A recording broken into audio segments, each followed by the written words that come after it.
For Sentinel.com, I'm Ira Winderman with your latest Ask Ira Miami Heat mailbag.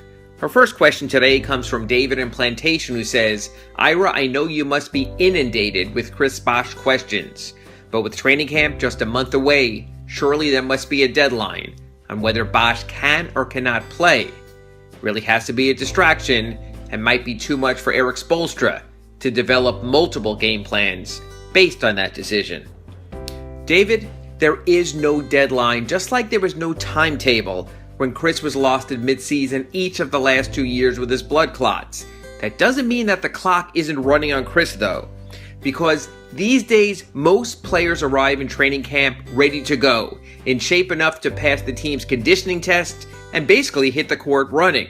Remember, Chris Bosh has not played since February 9th of last season, so this is sort of the time when a player would be getting up to speed, which makes it why it is a bit curious not to see or hear anything about Chris working out vigorously at this stage. As for Eric Spoelstra, this is what coaches do. He has to develop a dual game plan just in case, but coaches have to prepare for each and every eventuality anyway. That's why he's an NBA head coach. That's why he has an NBA assistant coaching staff.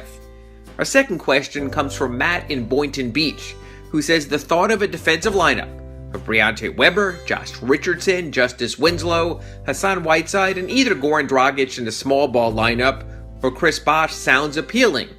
There seems to be potential there, and yes, Matt, there does, especially when you have the kind of perimeter defenders you can put up front in sort of a bulldog unit, with Hassan Whiteside manning the rim. The question, though, becomes whether Eric Spoelstra will move with those kind of players alongside Hassan, such as Tyler Johnson, Richardson, and Weber, or whether he's going to go with his other players acquired in the offseason like Derek Williams, Dion Waiters, and Wayne Ellington, players better known for their offensive prowess. It'll be interesting to see the approach that Eric Spoelstra takes. It's one that could dictate the way the team plays at the start of the season. And our last question is sort of a statement from Harry, who says, Josh Richardson needs to be on the floor, starting, period. Harry, this all happens organically. If it's meant to be for Josh Richardson, he'll show it either during training camp, the preseason, or the start of the regular season. The one thing about the NBA is talent has a way of forcing the hand of coaches. So we'll know soon enough whether Josh Richardson is that player. Unless, of course, there's some sort of agreement with a player brought in as far as when it comes to playing time or a playing role, but that really has never been the Heat's way.